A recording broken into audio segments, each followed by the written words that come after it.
Hey gang, I'm back. I was directed to another video purporting to discuss the issues of evolution. Let's take a look. Evolution is the reigning scientific theory of biology, providing in the minds of many an explanation for how life has arisen and developed on Earth without divine intervention. The theory has been embraced by those who do not like the idea of a creator God. No, it's embraced by those who follow the evidence. Evolution says nothing about the existence of a God. You could have a God that created the cosmos, even the first self-replicating molecules, and still have evolution responsible for the vast biodiversity on Earth. Evolution says nothing about the existence or non-existence of a God, simply that there's a natural explanation for the variety of life. However, removing God from the role of creator and designer is not an act that occurs in isolation. Embracing evolution and the worldview associated with it has had powerful consequences for our society and our lives. Just because you don't like the consequences of science doesn't invalidate the science itself. Mass shootings are horrific, but just because the outcome is atrocious doesn't mean we can invalidate the science of chemistry and physics that propelled the bullets. How you feel about the outcome of science makes zero difference as to its validity. In 1859, Charles Darwin published his book, On the Origin of Species, that advanced the idea that the rich and seemingly endless variety and diversity of life on planet Earth has evolved from past common ancestors through natural selection acting on random variations. The theory of evolution has been tweaked and adjusted over the last more than 150 years, but it remains the predominant biological theory of our time. The belief that somehow billions of years ago, some simple form of microscopic life arose on Earth through materialistic physical means. No, that's abiogenesis and has nothing to do with evolution. Evolution through natural selection has to do with the change of species over time, but says nothing about how life arose. We may not know how life began, although we have some hypotheses about that. We do know that life will slowly change and adapt over generations to better fit the biome it finds itself in. And then, over the eons that followed, that life evolved and advanced in complexity through blind, directionless processes into the stunning array of life forms that we see on Earth today, including human beings, all without the intervention of God or any other intelligent creator. That is a central pillar of dogma in the halls of science today. Other way around. Evolution is not a pillar of science. The scientific method, observation, measurement, and experiment to form hypotheses and theories, supports the theory of evolution through natural selection. Evidence of evolution, like observed mutations between generations, or being able to trace common descent through the fossil record, has consistently supported Darwin's theory. Yes, minutiae of it has changed, but the basic underlying premise, organisms that have beneficial mutations giving a better ability to survive and breed will have the best chance to survive and breed, passing on those mutations, has been consistently supported for over a century. And to question evolution is to invite derision and censure as a heretic departing from the faith. No, science is open to questions. Questioning things is pretty much the backbone of science. The part people don't like is following through on those questions if they don't like where they lead. I questioned evolution. I didn't see how the occasional mutation occurring every few generations could cause such major changes. So, I talked to those who understood it better than me. They showed how often mutations can occur and how quickly said mutations can get passed through the gene pool. I had an issue with the science, but instead of sticking my head in the sand and saying, I don't understand so it's wrong, I did my research, found out where I was wrong, and corrected my thinking. And yet question it many do. Not just the religious, but scientists and atheists too, and for scientific reasons. As merely one example, in his 2012 book, Mind and Cosmos, atheist Thomas Nagel, who certainly believes in no God whatsoever, has called attention to many fundamental and conceptual problems inherent in evolutionary theory. For instance, he writes, It is prima facie highly implausible that life as we know it is the result of a sequence of physical accidents together with the mechanism of natural selection. My skepticism is not based on religious belief or on a belief in any definite alternative. It is just a belief that the available scientific evidence, in spite of the consensus of scientific opinion, does not in this matter rationally require us to subordinate the incredulity of common sense. It should be noted that Thomas Nagel is not a scientist, but a philosopher. His entire book is pretty much claiming that he doesn't understand how consciousness could arise through natural selection. This is not, as you put it, a scientific reason. The fact that he is simply skeptical of how evolution can create complex processes like consciousness carries the same weight as my earlier skepticism, i.e., none at all. The difference being, I'm willing to admit I don't know something and talk to the experts to clear up my misconceptions. This is the thing about science. It's difficult. You don't just get to say X is true, Y is false. Evidence is needed to support a proposition. Darwin collected mountains of evidence of common descent and natural selection for his work. But Tim, I hear the voice of everybody watching this, like Nagel, Darwin wasn't a biologist either. You're right, he wasn't a biologist. Biology at that point didn't really exist. He was trained in theology and natural history, with a touch of medicine before getting squicked out by the blood. However, the evidence he collected and published was enough to convince the scientific minds of the day. If evidence to support creationism can be found, we would have to follow where it leads, but so far, none has been presented. Yet the debate between the false belief that mankind evolved over millennia from some protoplasmic bit of goo, as opposed to the belief that there is a transcendent and intelligent creator and designer of the universe, is more than just an academic curiosity. Here's the difference. We have evidence that organisms change. Slight variations have been shown to occur throughout each generation. Humans have about 100 to 200 mutations between generations. Since we're such complex organisms, that's not really a lot compared to the rest of the genome. But over time, who knows what those mutations will add up to? The first dangerous law of evolution that we'll discuss today is that man is merely another animal. This sort of thinking has led to complete lunacy. No. We are animals. We belong to the kingdom Animalia, phylum Chordata, class Mammalia, order Primate. We are tool-using apes that have managed to cultivate awesome things like the wheel, chili cheese dogs, and the slanket. Meanwhile, our closest living biological relatives, the bonobos, those guys, they pretty much spend all their time laying around and having sex.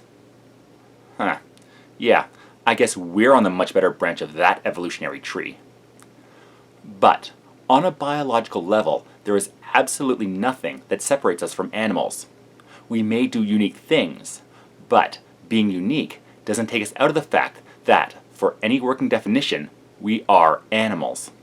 God's Word declares that mankind is created in the very image of God Himself. No other creature on earth has such a unique connection to the divine Creator God. What evidence of that claim do you have? Just because it's claimed in your book that we're made in the image of God, that in itself doesn't make it true. You need to bring forth first evidence of an intelligent creator being, then evidence showing that that being is the one depicted in your Bible, then that the claims of that deity are in fact true. No other creature crafted by the loving hands of that same God has the same capacity to think and reason, to create out of sheer joy, or to possess a spirit that makes us a beautiful mirror of our rational, creative God. Uniqueness doesn't mean that we're suddenly out of the animal kingdom. Many things are unique. The first organism that was able to fly was unique for its time. That doesn't mean it wasn't an animal.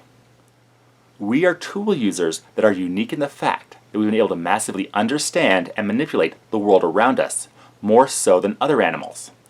But that in no way removes us from the animal kingdom. As society increasingly accepts the evolutionary lie that we're merely animals, Our civilization has increasingly descended into a society of animals where we follow nothing but the dictates of our own instincts and desires. Our own wants and hungers crowd out any concerns of the wants and needs of others. I'm not sure how you feel things are getting worse. Things on average are actually getting better. The number of people living in poverty has dropped, while education has increased. Homicides and death in war are dropping, and life expectancy has been rising. And, while not perfect, racism, sexism, and intolerance to LGBT minorities is becoming much rarer.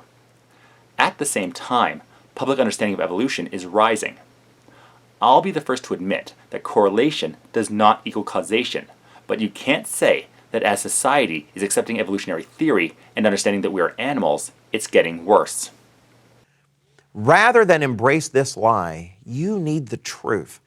The free booklet we're making available this week, Your Ultimate Destiny, is the antidote to a worldview based on the lies of evolution. Yes, anyone who saw the original video will notice that much of it is dedicated to getting people to sign up for their free booklets.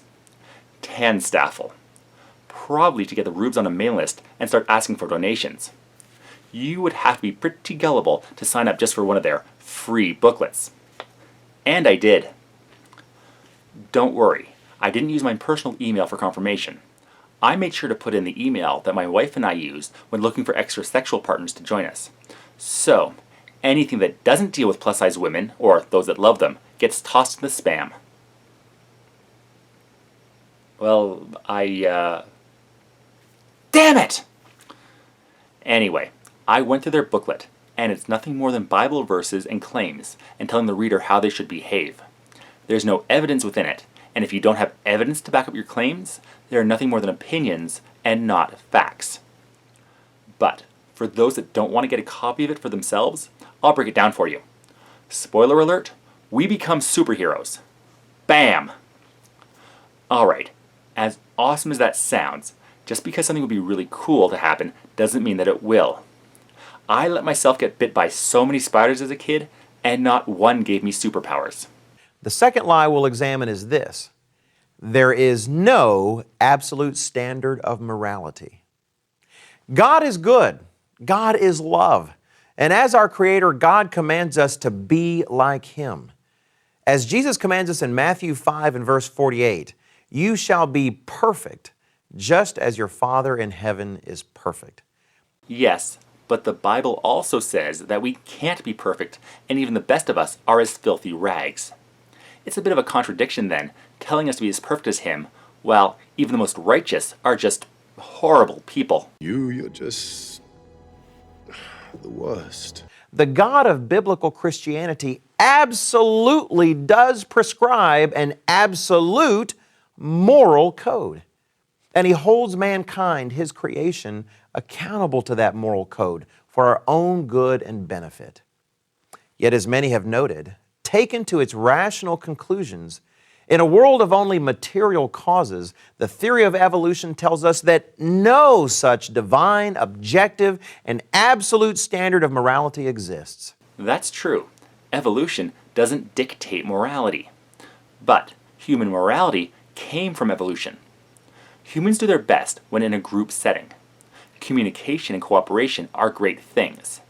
Groups that work together thrived. At its core, morality is a way to ensure trust within a group. Those that evolved a sense of morality helped the members of that group trust one another and therefore thrive. A group that did not have any morals and were just as likely to murder or rob each other had so much distrust they couldn't work well together, meaning they would be outbred by the more successful moral tribes. Now, there are always outliers that fall through the cracks and are more than willing to hurt, lie, and steal, but fortunately, they're in the minority. At its core, evolution is a heartless and merciless concept. The idea that life advances only as the strong dominates the weak, with no goal other than reproduction of your own kind, regardless of the cost to others in suffering and pain. No, this is a misconception that many people have. Survival of the fittest does not simply say that the strongest or cruelest will thrive. It means that those who best fit into the situations they find themselves in will have a better chance to survive, thrive, and pass on their genes. In the case of our tool-using ancestors, working together and evolving a sense of morality helped them do better and allowed those morals to be passed on. And yet, apart from a living God, what is the common good? Apart from a creator, in a purely material world, there is no objective common good at all. In a world in which mankind has simply evolved as just another animal through blind acts of molecules and chemicals, there's no source of any higher moral law to be concerned about. No, as far as I can tell, there isn't a higher law out there to be the source of morals. There is not molecules that make up good or bad, not atoms of right or wrong. Then take the universe and grind it down to the finest powder, and sieve it through the finest sieve, and then show me one atom of justice, one molecule of mercy. That's why my moral philosophy for determining how I should act is the harm principle. If an action causes harm to another without any corresponding good coming from it that outweighs the harm, then it's an immoral action. There is nothing in the concept of evolution that serves to condemn the Holocaust of World War II or to denounce a serial rapist or child abuser. If the Nazis acted as human lions and their victims were the equivalent of human zebras, evolution has nothing to say about the matter. No, there is nothing but evolution itself that condemns actions like that. But, in the same vein, there is nothing in the theory of gravity to condemn actions like that either, and you aren't going to float away anytime soon. As I said, evolution helped us to develop morality, including the desire not to allow others to be harmed. All those actions you described harmed others. That's why they're condemned. I don't say that murder or abuse or rape is wrong simply because I was told those things were wrong. I say they're wrong because they harm people in extreme ways. Defending the weak and innocent is good, not merely a temporary cultural preference, just as torturing a child for fun is and always will be an act of evil. Yes, the theistic community can take the moral high ground here. Since harming a child is and always will be an act of evil, it will never, ever be done, permitted, and covered up by any religious body. In this case, those claiming to get their morality from an omnipotent deity treated defending the abusers over the weak and innocent as a top priority, above even admitting that anything had happened to the children in their care. The third lie is perhaps the most dangerous, the most devious, and the most damaging of them all. It is that man has no purpose. No, natural selection does not have a purpose built into it. Evolution does not plan for some far-off event. It simply selects those are the best. No, natural selection doesn't have a purpose built into it. Evolution doesn't plan for some far-off event. It simply selects those that are the best fit to survive in the bio they find themselves in at the time. Even humans like us were not designed for a purpose, which I find to be great. I can make my life have whatever purpose that I desire, and frankly, I have given the purpose of my life to be the best father to my kids and husband to my wife. Why were you born? Why were any of us born? Did your parents never give you this talk? Alright, well, kinda awkward to be the one to do this, but, okay. When a mommy and daddy love each other very much, they have this special hug that they do, where... Oh. Okay. What is our reason for being alive? Why does mankind exist? Why do I exist? What is my purpose for being and the meaning of my life? Again, who says that there is one? We're here. You could say that our existence is a cosmic accident with no rhyme or reason, but so what? Just because we don't have a set reason for our lives doesn't mean we can't enjoy the time that we do have. We need to know there is a meaning to our lives. We need purpose. We crave purpose. We long to know that our life has value and significance. When we're suffering or going through difficult times, we need to know that there's a purpose behind it all. No, you want there to be a purpose behind everything. Now, I would love there to be an explanation or reason for the hardship that my family has gone through, beyond the doctor screwed up. But as much as I want something to exist, that doesn't mean that it will. As much as somebody might desire for a deity to say, this is what you are for, why you came to be, the suffering you endure is for a reason, there is no evidence that this is the case. As strongly as you may desire something, that doesn't mean that it will exist.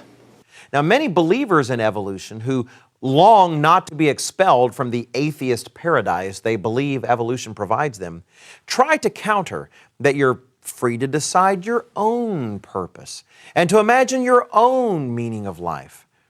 But in the end, this proves hollow and empty. But it's not. I find joy and satisfaction in helping my friends and family. You might think that caring about others, just for the sake of caring for them, is hollow and empty. But it fills me with a sense of joy when I can help those I care about, and knowing they feel the same way about me. And by the way, there's no atheist paradise. Except maybe these two. What? You expect me to get through a whole video without making at least one lame pun? Mankind needs purpose and hope. Is there any purpose or hope in being just a bit of pollution? Is there any meaning in being completely irrelevant? Is there nothing left for us but to eat, survive, and exist in a world where we know our life has no meaning and no purpose? Absolutely not. The lie that we're nothing but a bag of chemicals or a naked ape simply biding our time until we expire and return to dust and nothingness is a damnable deception from Satan the devil. Look, no matter how much you want your life to have a purpose, no matter how fulfilled and special you'll feel believing you were given some kind of raison d'etre by a supreme divine being, and no matter how depressed you'll get if this isn't the case, none of your feelings matter in regards to how the universe is. As far as I can tell, we're alone in a cold, dark, and indifferent universe. I live with the fact that while I and everyone I know will someday be gone, right here and right now, we exist. And I'm going to do what I can to make things better for the people I love, and hopefully leave the world a better place after I'm gone. On this speck of light.